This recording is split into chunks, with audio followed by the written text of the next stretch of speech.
السلام عليكم ورحمة الله وبركاته.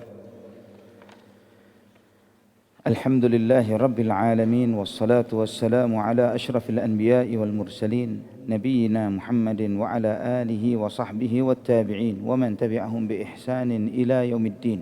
قال الله جل وعلا: يا أيها الذين آمنوا اتقوا الله حق تقاته ولا تموتن إلا وأنتم مسلمون. أما بعد. Ikhwatal iman, saudaraku fillah rahimani wa rahimakumullah. Alhamdulillah, segala puji bagi Allah Subhanahu wa taala Ar-Rahman Ar-Rahim atas segala limpahan nikmat yang Allah berikan bagi kita. Alhamdulillah ikhwatal iman, yang telah menganugerahkan kepada kita nikmat hidayah Al-Qur'an dan sunnah yang di dalamnya merupakan hidayah dan cahaya dan petunjuk serta syifa, penyembuh terhadap apa yang ada di dalam dada manusia. Tidaklah seorang hamba yang berusaha untuk mencari jalan untuk mendekat kepada Allah Subhanahu wa taala kecuali Allah Subhanahu wa taala akan bukakan baginya segala jalan-jalan kebaikan. Ma'asyiral muslimin rahimani wa rahimakumullah. Pada kajian-kajian sebelumnya kita telah membahas tentang pilar-pilar kesucian jiwa. Dan insyaallah kita akan lebih mendalami tentang hal tersebut dengan mencoba mempelajari dari segala syariat yang Allah Subhanahu wa taala syariatkan untuk kita, untuk semakin meyakini, untuk semakin menunjukkan kepada kita bahwa tidaklah Allah Subhanahu wa taala memerintahkan suatu perintah kecuali di situ mengandung kemaslahatan dan kebaikan bagi diri kita. Baik perintah itu terkait tentang akidah, keyakinan atau ibadah, dan yang lainnya di situ mengandung kemaslahatan hidup bagi kita. Yang di situ kita akan merasakan bahwa di dalam setiap perintah Allah di situ mengandung kebaikan untuk diri kita, baik untuk kemaslahatan diri kita secara pribadi, fisik kita, jiwa kita, harta kita, kehidupan kita, kehidupan sosial kita dengan istri kita, dengan keluarga kita, dan bagaimana kita kehidupan di dalam bernegara. Ma'asyiral muslimin rahimani wa rahimakumullah. Di sini kita akan melihat bahwa bagaimana keyakinan tauhid mengajarkan kepada kita untuk memiliki kesucian jiwa. Bagaimana seorang dengan berpegang dengan Al-Quran dan Sunnah lebih memudahkan dia dan mengantarkannya kepada kesucian jiwa, kesehatan jasmani dan rohaninya. Bagaimana iman, rukun iman yang 6, semuanya mengajarkan kepada kita ketika seseorang memahami iman itu dengan benar akan membuat dia sehat secara jasmani dan rohani, baik dirinya, baik jiwanya, terutama iman kepada qada dan qadar, iman kepada takdir, juga iman kepada hari akhir. Ma'asyiral muslimin rahimani wa rahimakumullah. Jika kita ingin memiliki bangunan yang tinggi, yang menjulang, yang tinggi, maka yang harus kita perhatikan adalah mengokohkan pondasinya. Setiap orang pasti memahami akan hal tersebut. Dan pondasi di dalam agama ini adalah ubudiyah, yaitu beribadah kepada Allah Subhanahu wa taala. Benar-benar merealisasikan penghambaan diri kita kepada Allah Subhanahu wa taala semata. Ridha terhadap ketetapan dan syariatnya, menjalani hidup sesuai dengan apa yang digariskan oleh Allah Subhanahu wa taala. Dan ikhwatal iman rahimani wa rahimakumullah, setiap mukmin meyakini bahwa iman itu bukanlah sekedar apa yang diikrarkan oleh lisan belaka, namun iman adalah apa yang mengakar di dalam hati seseorang, diikrarkan dengan lisan dan dibuktikan dengan amal perbuatan. Baik itu amalan-amalan hati, amalan-amalan apa yang ada di dalam jiwa manusia yang diiringi dengan penuh ketundukan, taat kepada Allah, pasrah dan menghambakan dirinya kepada Allah Subhanahu wa taala. Setiap dia meningkatkan ubudiyahnya kepada Allah, setiap dia menyadari akan fungsi dan tugasnya sebagai hamba Allah di muka bumi, semakin benarlah, semakin sucilah, semakin bersihlah jiwanya. Ikhwatal iman rahimani wa rahimakumullah. Maka tazkiyatun nafs atau kesucian jiwa ini dari awalnya sampai akhirnya tidak akan keluar dari ubudiyah, tidak akan keluar dari tingkatan penghambaan diri seorang hamba kepada Allah Subhanahu wa taala.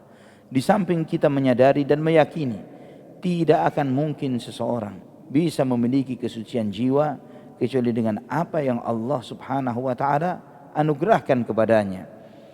Sebagaimana Allah firmankan di dalam surat An-Nur ayat 21, walaula fadlullahi 'alaikum wa rahmatuhu ma zaka minkum min ahadin abada walakinallaha yuzakki man yasha wallahu sami'un 'alim.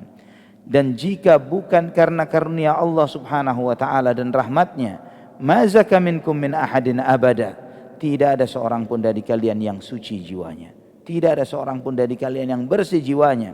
Walakinallaha yuzakki man yasha, akan tetapi Allah Subhanahu wa taala mensucikan siapa yang Allah Subhanahu wa taala kehendaki. Wallahu sami'un 'alim, dan Allah Maha mendengar dan Maha mengetahui. Allah Maha mendengar, Allah Maha mengetahui siapa yang dari hamba-hambanya yang pantas dan layak untuk disucikan jiwanya dan siapa yang tidak. Ikhwatal iman rahimani wa rahimakumullah. Juga Allah Subhanahu wa taala mengingatkan di surat Al-Baqarah ayat 257, Allahu waliyul ladzina amanu yukhrijuhum minadh dhulumati ilan nur walladzina kafaru awliya'uhumut taghutu yukhrijunahum minan nuri iladh dhulumat ulaika ashabun nari hum fiha khalidun. Allah adalah penolong, pelindung orang-orang yang beriman. Allah Subhanahu wa taala yang mengeluarkan orang-orang beriman itu dari kegelapan az-zulumat dalam bentuk jamak ilan nur, kepada cahaya. Adapun orang-orang kafir, penolong dan pelindung mereka adalah taghut, segala sesembahan yang disembah selain Allah, syaitan dan segala bala tentaranya. Yang syaitan ini yukhrijunahum minan nuri ila dhulumat. Syaitan itu mengeluarkan mereka dari cahaya menuju kekelaman, menuju kegelapan. Ulaika ashabun nari hum fiha khalidun. Mereka lah penghuni neraka dan mereka kekal di dalamnya. Allah lah yang mengeluarkan kita, yang mengeluarkan orang-orang beriman dari kegelapan menuju cahaya. Maka ikhwatal iman, pondasi yang paling mendasar di dalam mensucikan jiwa adalah mentauhidkan Allah Subhanahu wa taala. Yang itu adalah representasi, adalah realisasi dari syahadat yang kita ucapkan, asyhadu an la ilaha illallah. Yang itu akan diiringi dengan berpegang teguhnya kita dengan Al-Quran dan Sunnah, yang merupakan wasiat dan warisan Nabi kita Muhammad sallallahu alaihi wasallam. Yang itu adalah representasi dari wa asyhadu anna Muhammadan abduhu wa rasuluh. Ikhwatal iman rahimani wa rahimakumullah. Demikian pula dengan seluruh rukun iman yang lainnya yang merupakan pondasi dari kesucian jiwa dan akan terlihat sangat nampak di dalam dua iman, yaitu iman kepada takdir dan iman kepada hari akhir. Maka ketika pondasi itu semakin kuat, maka akan semakin mudah bangunan itu dibangun dengan menjulang dengan tingginya dan semakin mudah berbuah dengan buah-buahnya yang baik. Dan ikhwatal iman rahimani wa rahimakumullah, buahnya iman adalah amal saleh, buahnya iman adalah ketenangan jiwa, buahnya iman adalah keyakinan yang kuat di dalam hati akan kemahabenaran janji-janji Allah Subhanahu wa taala kepada seorang hamba. Man amila salihan min dzakarin aw untha wa huwa mu'minun falanuhyiyannahu hayatan thayyibah wa lanajziyannahum ajrahum bi ahsani ma kanu ya'malun. Dan barang siapa yang beramal saleh baik laki-laki maupun wanita dan dia beriman kepada Allah, maka sungguh pasti kami akan membuat hidupnya hidup yang baik, dan sungguh pasti kami akan membalas perbuatannya lebih baik dari apa yang mereka perbuat. Di dunia dibuat baik hidup mereka dengan merasakan ketenangan dan ketentraman jiwa. Ketika banyak manusia mengalami kegalauan, stres dan yang lain sebagainya, sehingga subhanallah semakin dekat waktu, semakin dekat hari kepada akhir zaman, dan semakin banyaknya segala fasilitas kehidupan yang semakin memudahkan kehidupan kita, tidak membuat kita menjadi semakin tenang hidup kita, namun semakin mudah untuk stres dan galau, membuat orang itu semakin tidak merasakan kenikmatan hidupnya. Berapa banyak manusia di zaman ini yang mereka sebentar-sebentar butuh healing, ya, belum lagi ada istilah krisis quarter life crisis. Ya Allah, baru quarter life sudah ngalamin krisis, gimana kalau halfnya, gimana kalau 3/4, gimana kalau menjelang akhirnya. La haula wala quwata illa billah. Baru di awal-awal hidupnya mereka mengalami krisis dan stres. Ini adalah akibat mereka tidak menyadari hakikat untuk apa mereka hidup? Ikhwatal iman rahimani wa rahimakumullah. Tauhid. Tauhid adalah ketika kita meyakini dengan penuh keyakinan bahwa Allah Subhanahu wa taala adalah satu-satunya Tuhan yang menciptakan langit dan bumi, yang memiliki langit dan bumi. Maka dialah satu-satunya yang berhak untuk disembah dan diibadahi. Tidak ada yang berhak disembah kecuali Dia. Dialah satu-satunya, hanya kepadanya kita sujud, hanya kepadanya kita beribadah, hanya kepadanya kita memohon, hanya karenanya kita menjalani hidup dan kita menghadapi kematian. Dan meyakini, tauhid meyakini, menetapkan semua sifat-sifat sempurna yang telah dinisbatkan oleh Allah Subhanahu wa taala kepada zatnya, dan sifat-sifat itu tidak layak kecuali hanya untuknya, dan tidak ada satupun yang setara dan serupa dengan Allah Subhanahu wa taala. Tauhid merupakan misi dakwah para nabi dan para rasul, yang ketika nabi-nabi dan rasul-rasul itu memperkenalkan kepada kita Rabb kita, Tuhan kita, Allah kita, itu akan membuat kita semakin kenal kepada diri kita sendiri. Jika kita tidak mengenal Allah, bagaimana kita mengenal diri kita? Maka itulah kenapa para nabi dan para rasul semuanya mengenalkan kepada kaumnya, walaqad ba'atsna fi kulli ummatir rasula an i'budullaha wajtanibut taghut, dan sungguh kami telah mengutus bagi setiap umat seorang rasul yang semua misi nabi dan rasul itu sama, sembahlah Allah saja, jauhilah segala sesembahan yang disembah selain Allah Subhanahu wa taala. Dan juga Allah Subhanahu wa taala menyampaikan kepada Rasulullah sallallahu alaihi wasallam di surat Al-Anbiya ayat 25, "Wa ma arsalna min qablika min rasulin illa nuhi ilaihi annahu la ilaha illa ana fa'budun." Dan tidaklah kami mengutus sebelummu seorang rasul pun kecuali kami wahyukan kepadanya, sesungguhnya tidak ada yang berhak disembah kecuali aku, maka sembahlah aku. Semua nabi, semua rasul mengenalkan akan hal ini. Maka ketenangan yang paling tenang yang dirasakan oleh seseorang adalah ketenangan jiwa di dalam tauhid, mengenal Tuhannya dan beribadah hanya kepadanya. Semua nabi dan rasul tidak pernah mengenalkan yang lain selain ini.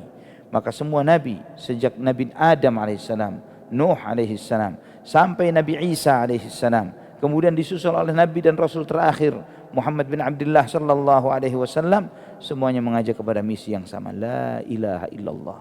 Tidak ada seorang nabi pun yang mengajak untuk menyembah dirinya. Tidak Nabi Musa, tidak Nabi Ibrahim, tidak pula Nabi Isa alaihi wassalatu wassalam. Allah Subhanahu wa taala menyampaikan ketika memerintahkan kepada Rasulullah sallallahu alaihi wasallam memperingatkan kaumnya orang-orang musyrikin. Allah perintahkan kepada beliau, "Qul innama ana munzir wa ma min ilahin illallahul wahidul qahhar. Rabbus samawati wal ardi wa ma bainahumal azizul ghaffar." Sampaikan wahai Muhammad, sebagaimana dalam surat Sad ayat 65 dan 66. Sampaikan wahai Muhammad, sesungguhnya aku adalah pemberi peringatan. Apa isi peringatan beliau? Wa ma min ilahin illallahul wahidul qahhar. Tidak ada sesembahan yang berhak disembah kecuali hanya Allah Subhanahu wa taala yang Maha Esa dan Maha Perkasa. Rabbus samawati wal ard, dialah Tuhannya seluruh lapis langit dan bumi. Wa ma bainahuma, dan Tuhannya segala sesuatu yang menciptakan apa yang terjadi, yang ada antara langit dan bumi. Al-Azizul Ghaffar, yang Maha Mulia dan Maha Pengampun. Di dalam hadis yang mulia juga Nabi sallallahu alaihi wasallam pernah mengingatkan kepada Muadz bin Jabal, salah seorang sahabat beliau, "Ya Muadz, atadri ma haqqullahi 'alal ibad?" Wahai Muadz, tahukah kamu apa hak Allah atas hamba? Muadz ini mengatakan, "Saya tidak tahu ya Rasulullah, Allah dan Rasulnya yang lebih tahu." Nabi sallallahu alaihi wasallam bersabda, "An ya'buduhu wa la yusyriku bihi syai'a." Hendaklah mereka menyembahnya dan tidak menyekutukannya dengan sesuatu apapun.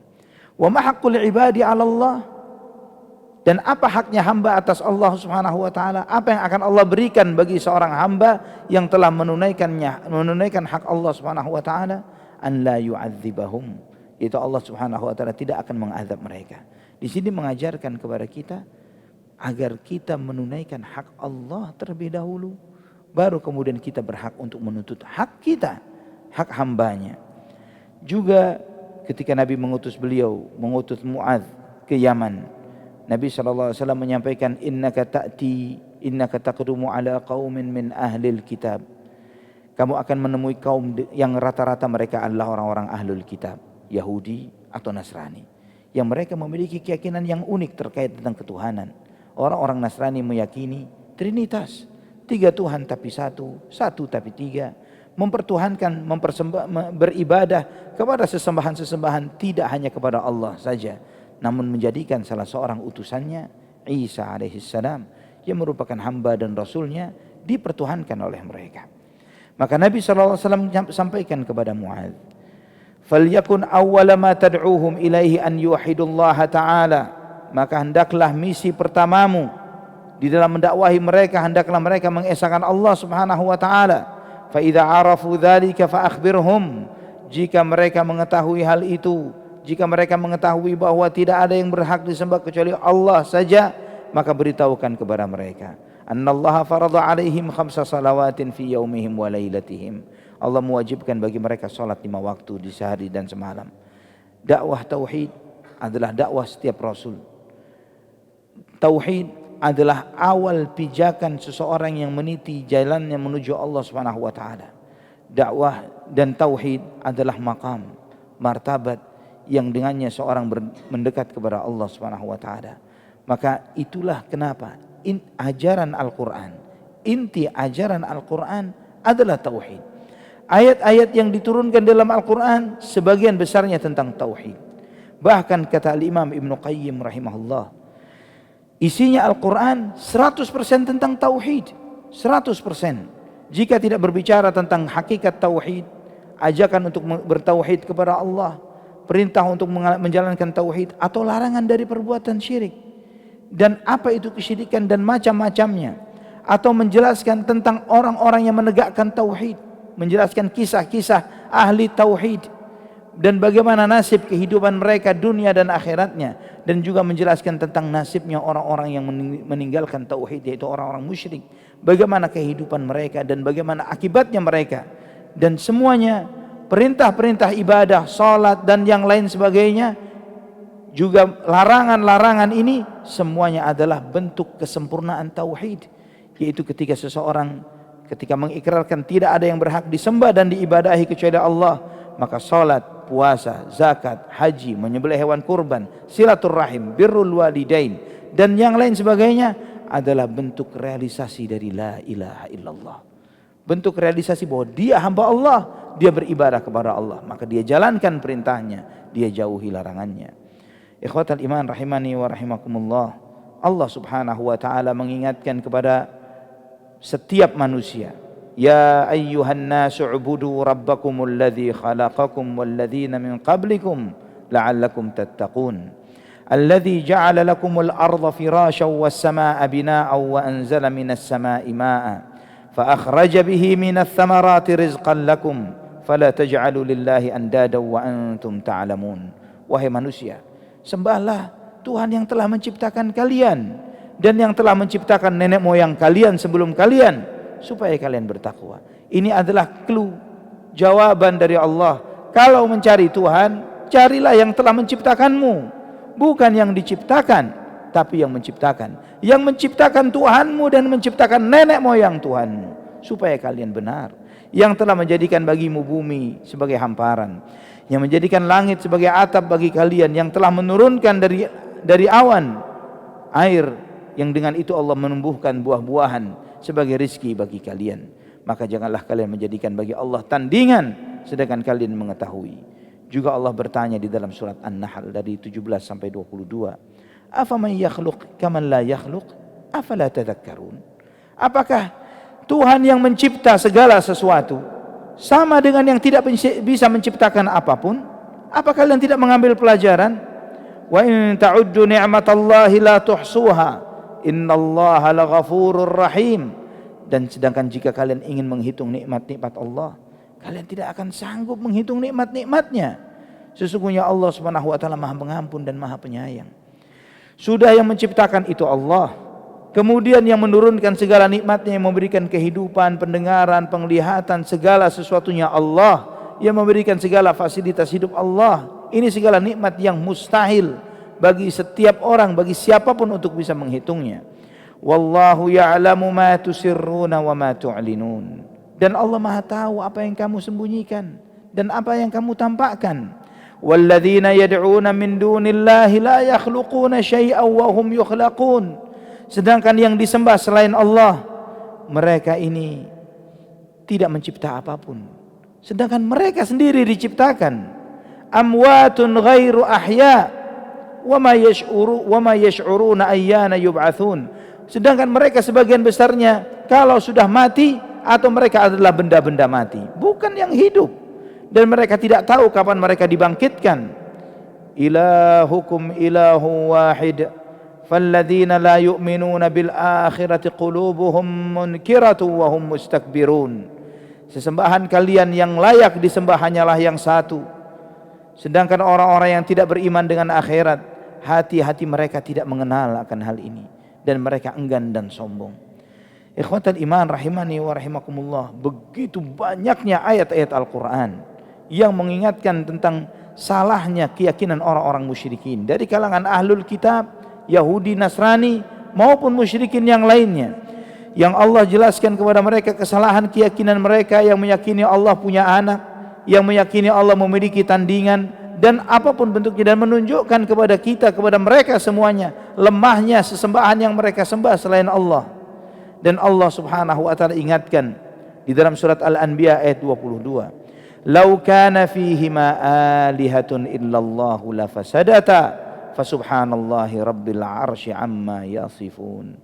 Andai kata di langit dan di bumi ada sesembahan yang lain yang layak disembah selain Allah, pasti hancur langit dan bumi. Maha suci Allah, Tuhannya arsy, dari apa yang mereka sifatkan.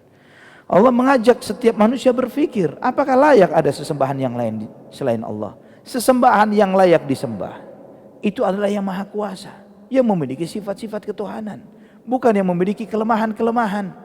Dan jika ada yang memiliki sifat ketuhanan yang lebih dari satu, maka masing-masing pencipta akan mengajak makhluk ciptaannya untuk menunjukkan kelebihannya dibandingkan yang lain. Dan yang berkuasa dialah yang Tuhan satu-satunya, dan ini mustahil. Bagaimana satu Tuhan mengharap siang, satu mengharap malam, memutuskan siang, satu memutuskan malam, satu memutuskan hujan, satu memutuskan krisis paceklik misalnya. Ini mustahil. Ada dua otoritas maha kuasa di alam semesta. Hancur alam semesta jika itu terjadi. Fasubhanallahi rabbil arsy. Maka maha suci Allah, Tuhannya arsy. Arsy makhluk yang paling besar. Atapnya seluruh makhluk adalah arsy Allah Subhanahu wa taala. Arsy pun tunduk kepada Allah Subhanahu wa taala. Maha suci Allah dari apa yang mereka sifatkan. Allah ingatkan di dalam surat Al-Mu'minun ayat 91, "Mattakhadallahu min waladin wa ma kana ma'ahu min ilahin idzan la dhahaba kullu ilahin bima khalaqa wa la 'ala ba'dhum 'ala ba'd subhanallahi amma yasifun." Tidak pantas Allah mengangkat seorang anak, melahirkan enggak mungkin, mengangkat anak sebagai anak angkat pun mustahil. Mattakhadallahu min walad wa ma kana ma'ahu min ilah. Dan tidak ada sesembahan yang layak disembah bersama Allah Subhanahu wa taala. Yang nantinya setiap Tuhan, idzan la dhahaba kullu ilahin bima khalaq. Yang setiap Tuhan akan membawa makhluk ciptaannya untuk mengunggulkan yang satu dari yang lainnya, mengalahkan yang satu dengan yang lainnya. Subhanallahi amma yasifun. Maha suci Allah dari apa yang mereka sifatkan. Ikhwatal iman rahimani wa rahimakumullah. Tauhid itu menyalakan dan menghidupkan fitrah yang ada di dalam dada kita. Fitrah, setiap manusia ketika disampaikan ayat-ayat ini, fitrah di dalam hati nuraninya pasti sadar, iya benar, iya benar, iya benar. Untuk menghidupkan fitrah di hatinya, apa pantas Allah punya anak? Akal apa, hati apa, nurani apa yang kamu pakai sehingga meyakini Allah punya anak atau mengangkat anak? Kalau yang diangkat itu adalah salah seorang dari makhluknya, apakah pantas itu menjadi anak Allah Subhanahu wa taala? Ikhwatal iman rahimani wa rahimakumullah. Namun ketika manusia telah mati fitrahnya, maka gelaplah hatinya, beloklah dia dari tauhid kepada Allah Subhanahu wa taala ketika dia merasa tidak memiliki rasa ketergantungan kepada Allah Subhanahu wa taala yang menciptakannya. Dan itu hanya terjadi ketika dia lagi lapang dan senang. Namun ketika dia mengalami kesusahan, mengalami krisis dalam hidupnya, mulai hatinya menengadah ke atas sebelum kepalanya dan matanya. Hatinya, ya Allah, wahai Tuhan, wahai yang mencipta, tolong saya. Ketika mengalami kesusahan, di saat itulah. Namun ketika kembali lagi kesusahan itu disingkap oleh Allah, diberi lagi nikmat, balik lagi, lupa dia dengan kondisi-kondisi krisis yang dia alami. Allah Subhanahu wa taala sampaikan tentang hal ini, tentang orang-orang musyrikin yang melakukan hal yang sama di dalam surat Yunus ayat 22 dan 23. Huwallazi yusayyirukum fil barri wal bahr hatta idza kuntum fil fulki wajarayna bihim birihin tayyibah farihu biha ja'atha rihun 'asif wa ja'ahumul mawju min kulli makanin wa dhannu annahum uhita bihim da'awallaha mukhlishina lahuddin la in anjaytana min hadhihi lanakunanna minasyakirin falamma anjahum idahum yabghuna fil ardi bighairil haqq ya ayyuhan nas innama baghyukum ala anfusikum mata'ul hayatid dunya thumma ilaina marji'ukum fanunabbi'ukum bima kuntum ta'malun. Dialah Allah Subhanahu wa taala yang menjalankan kalian di daratan dan di lautan. Sehingga ketika kalian di lautan dan kapal-kapal besar itu mengalir, berjalan dengan angin yang sepoi-poi, dengan angin yang baik, farihu biha. Mereka bergembira, mereka senang dengan berjalannya kapal itu dengan baik. Namun tatkala datang angin topan yang kencang, yang gelombang memontang-mantingkan kapal mereka, dan mereka mengira bahwa mereka akan tenggelam dan binasa, da'awallaha mukhlishina lahuddin. Di saat itu mereka minta kepada Allah, ya Allah tolong saya.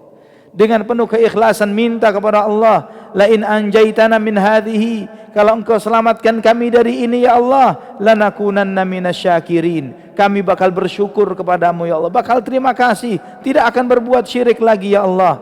Falamma anjahum, namun ketika Allah selamatkan mereka, idahum yabghuna fil ardi bighairil haq, balik zalim lagi, balik syirik lagi, balik lagi berterima kasih kepada selain Allah Subhanahu wa taala. Ya ayuhan nas, Allah panggil semua manusia, wahai manusia, innama baghyukum ala anfusikum, kamu yang zalim, balik ke kamu sendiri kezaliman itu, yang rugi kamu sendiri, mata'ul hayatid dunya, kamu cuma zalim sebentar di kehidupan dunia, sebentar di kehidupan dunia ini.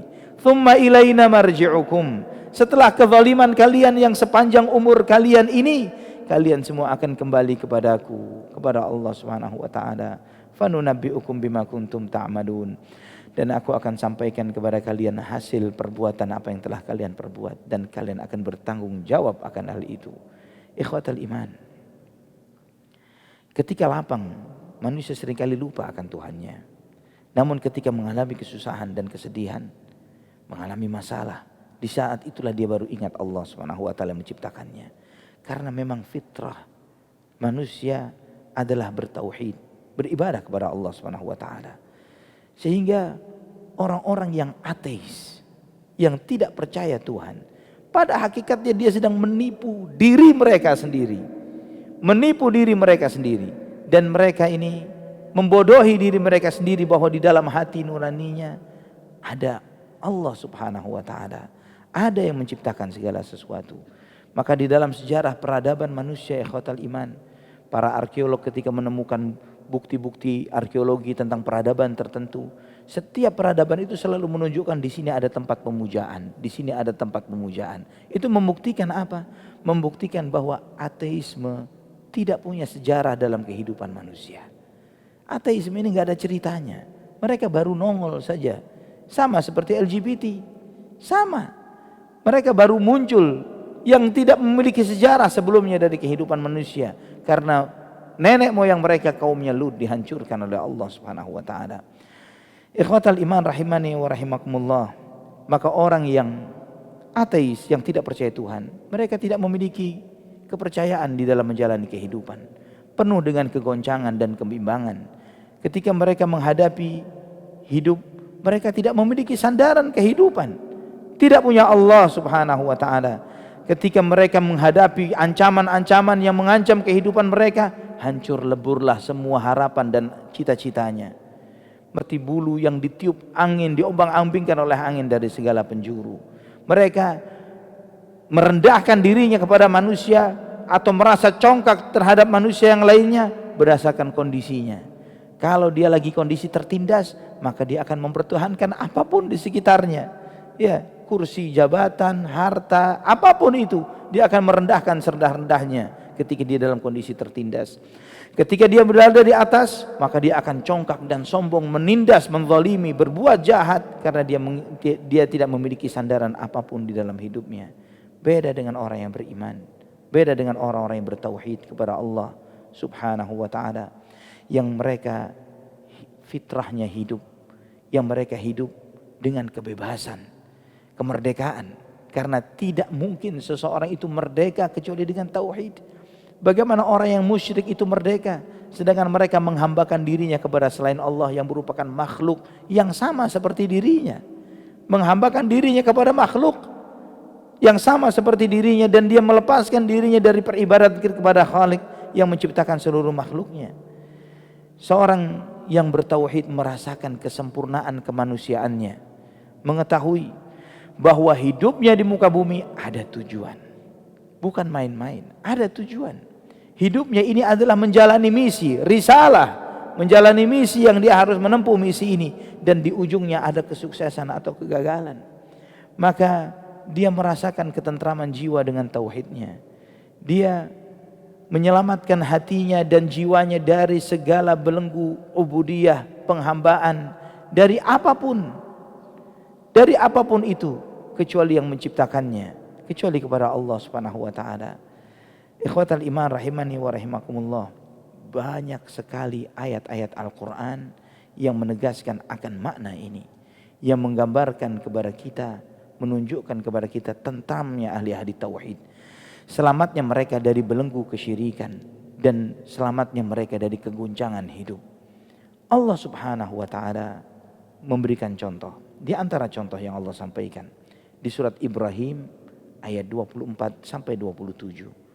Alam tara kaifa daraballahu mathalan kalimatan thayyibah ka syajaratin thayyibah asluha thabitun wa far'uha fis sama' tu'ti ukulaha kulla hinin bi'izni rabbiha wa yadribullahu al-amthala lin-nas la'allahum yatadhakkarun wa mathalu kalimatin khabithatin ka syajaratin khabithatin ijtuthat min fawqil ardi ma laha min qarar yuthabbitullahu alladhina amanu bilqawli tsabiti fil hayatid dunya wa fil akhirah wa yudhillullahu adh-dhalimin wa yaf'alullahu ma yasha.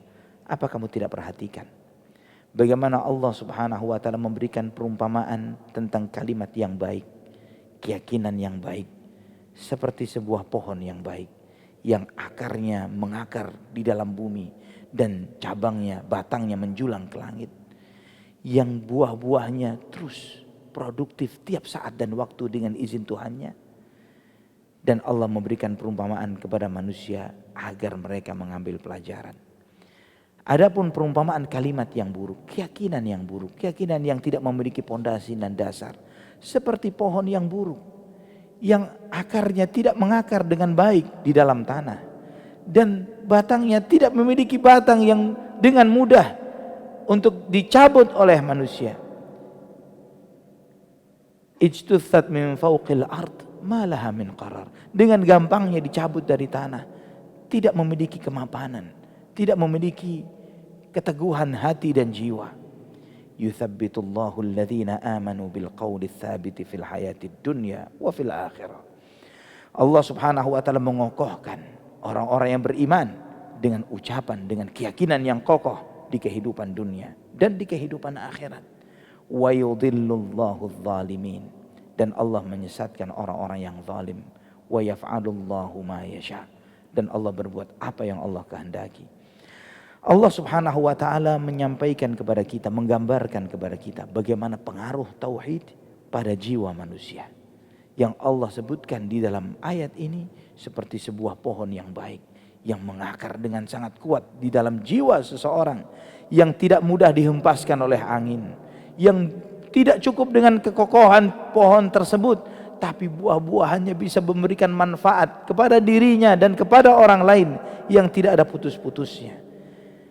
Kata Ibnu Abbas radhiyallahu anhuma ketika menafsirkan ayat ini, beliau mengatakan al-kalimatut thayyibah syahadatu annahu la ilaha illallah. Kalimat yang baik yang dimaksud dengan ayat ini adalah syahadat, persaksian bahwa tidak ada yang berhak disembah selain Allah Subhanahu wa taala. Ini menunjukkan kepada kita bahwa tauhid la ilaha illallah adalah pondasi. Dan pondasi itu tidak akan mungkin menyelamatkan seseorang kecuali ada batang dan buahnya. Kesucian jiwa berupa apa? Akhlak yang benar, ibadah yang benar.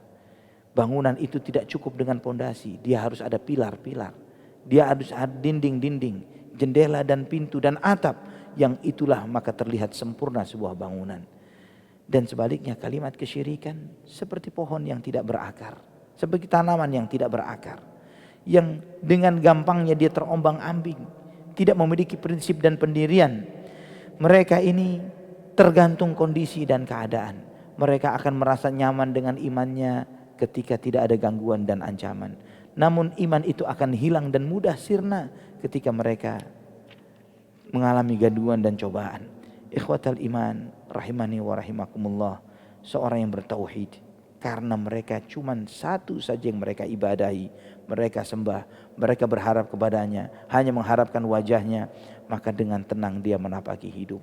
Beda dengan orang yang harus mencari ridho banyak muka, mencari ridho banyak wajah. Ini salah satu contoh yang Allah sebutkan. Contoh yang lainnya insya Allah kita akan sampaikan pada kesempatan yang akan datang. Semoga apa yang kita pelajari ini mengakarkan kepada kita betapa indahnya nikmat tauhid, nikmat la ilaha illallah yang Allah anugerahkan kepada kita. Dan nikmat ini tidak akan terasa betul-betul sebagai sebuah nikmat kecuali ketika antum melihat bagaimana keadaan orang-orang musyrikin, bagaimana kebimbangan mereka, bagaimana kebingungan mereka di atas kesyirikan yang mereka perbuat.